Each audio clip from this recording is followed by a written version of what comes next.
Hello everyone, my name is Marian Guevara. Thank you for clicking on this video and checking out the channel. Today I wanted to highlight a particular subgenre of fantasy that I've come to notice that really appeals to me, or I've really enjoyed so far. And I've also wanted to highlight two books that belong to this type of subgenre that I've really enjoyed and I think deserve more attention. So the subgenre that I'm discussing or wanting to talk about in this video is, well, I don't really have a concise name for it, but it's basically mysteries that take place in a fantasy world. Now, I'm not really a mystery reader. I've read one Agatha Christie.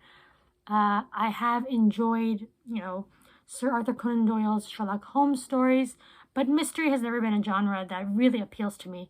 But for some reason, mysteries that take place in fantasy worlds do. Now, I'm not a mystery writer by any means. I'm not an expert on crafting mysteries. I'm very much a person who just sits back and enjoys these type of stories.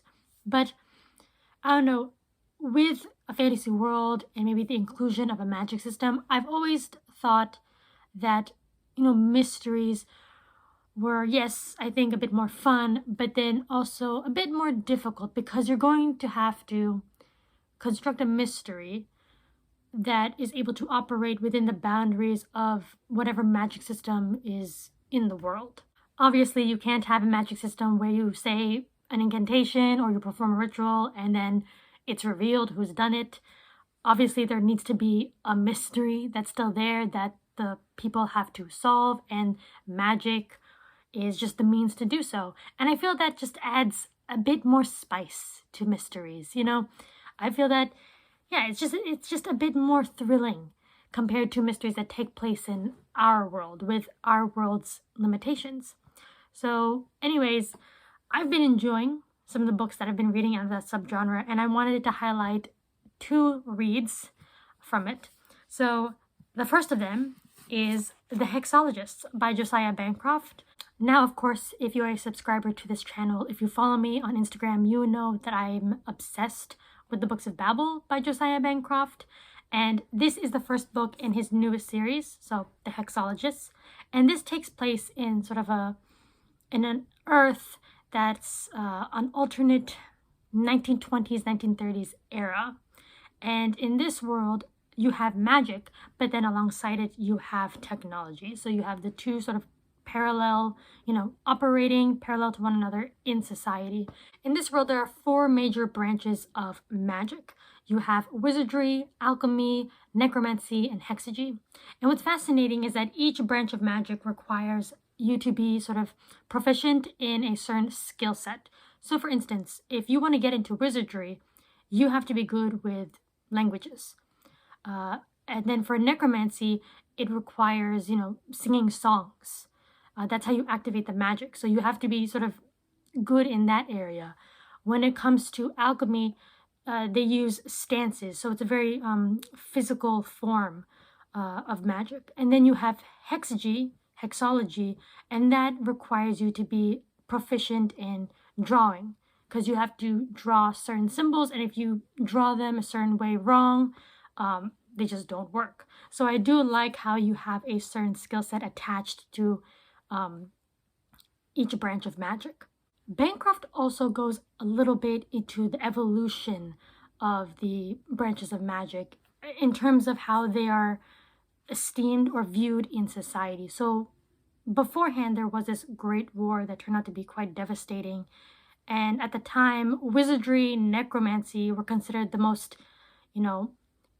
prominent types of magic, the one with the most esteem. However, as time went on, and then you had the industrial boom, industrial technology kind of, rose into prominence, then wizardry and necromancy kind of became lower in the sort of totem pole, basically. So when wizardry and necromancy fell in esteem, what arose was alchemy, because when you have that industrial boom, you can use alchemy to create all these, precious metal substances.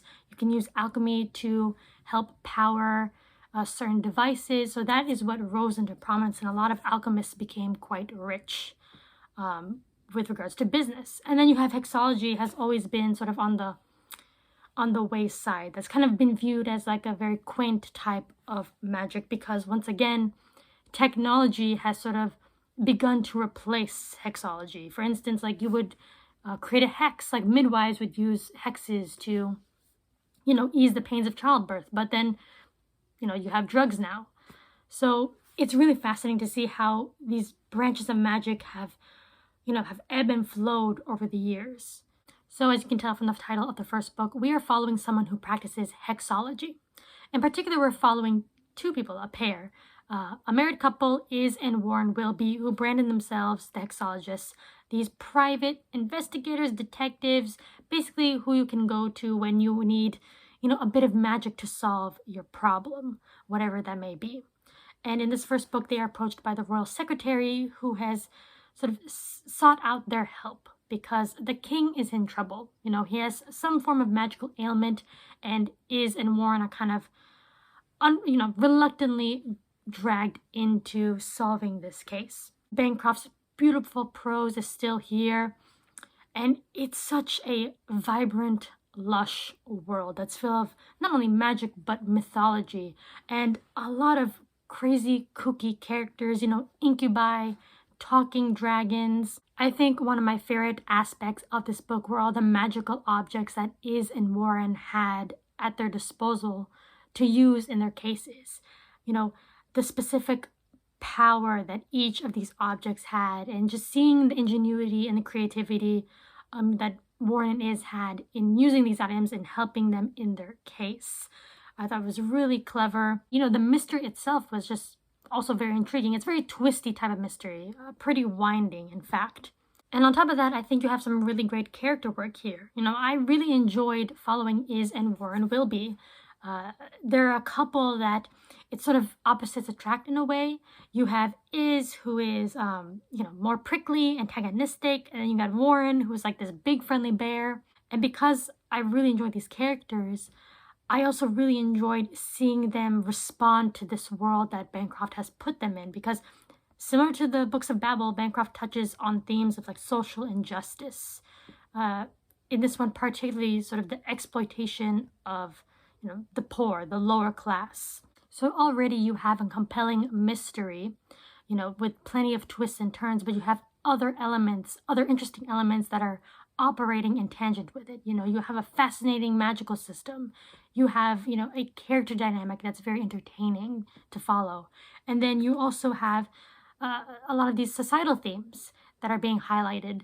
So there's just a lot going on in the Hexologists. And the result is a pretty quirky, whimsical, unique mystery fantasy that really sets up the tone, I would say, for the subsequent installments. And I can't wait for the next book.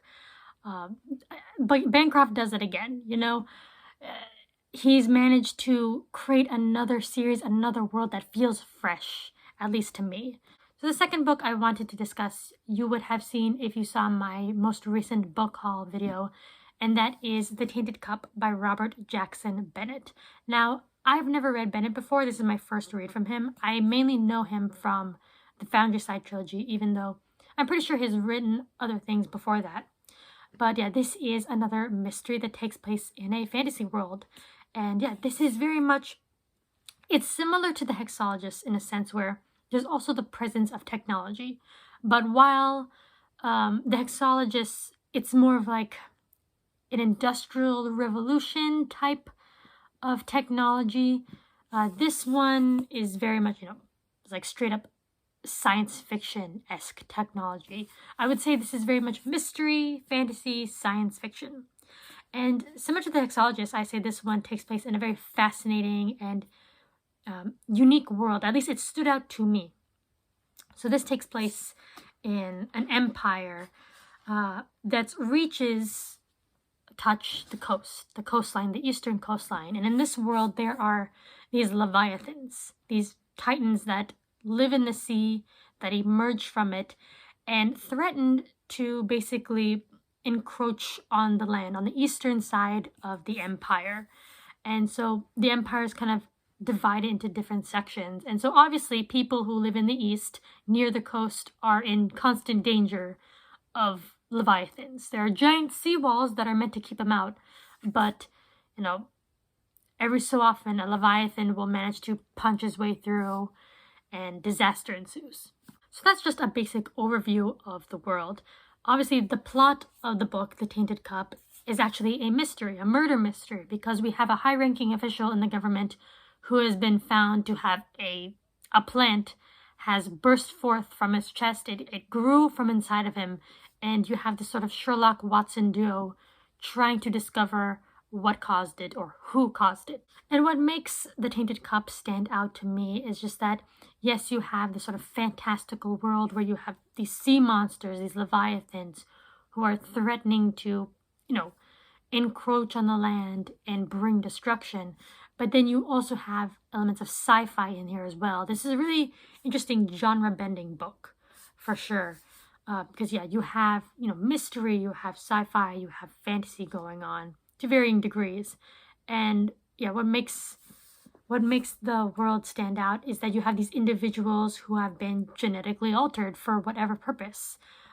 They may serve, you know, research purposes, you know, serve the law like our characters are.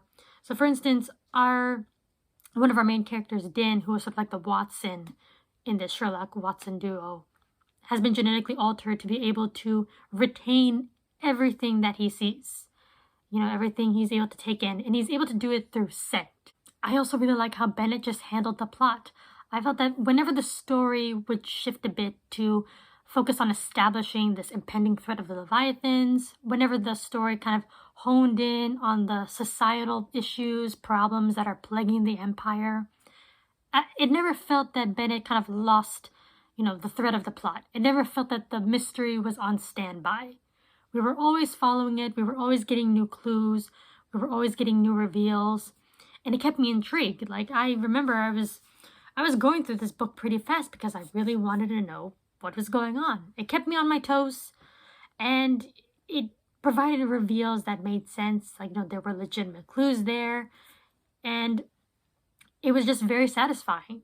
Overall, it was just a very satisfying mystery. I also really like the stamp of uniqueness that Bennet gave this book, because, you know, while the Hexologists, it's very much, you know, 1920s, 30s, you know, industrial type of magical world, you have the Tainted Cup, which is a bit, yes, a fantastical world that kind of leads into the sciences, the botanical sciences. There's a lot of emphasis on plant life in this book, and sort of like the plant motif to it, to the story, really helps it be distinct from other fantastical mysteries. At least I found it that way. I applaud Robert Jackson Bennet. I think he did a good juggling act, juggling all these genres together, you know, juggling, establishing, you know, this overall, you know, general threat, you know, establishing this world, the society, but then also providing a very intriguing mystery.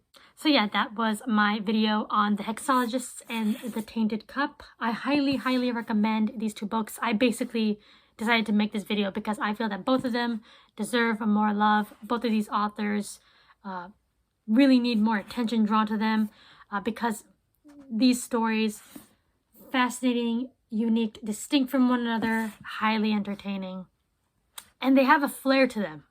I have to say, each of them have their own distinct flair that, at least to me, make them stand out. So yeah, more love to the Hexologists and the Tainted Cup. Thank you for watching. I hope I convinced you to check these out, and I'll see you in the next video. Bye!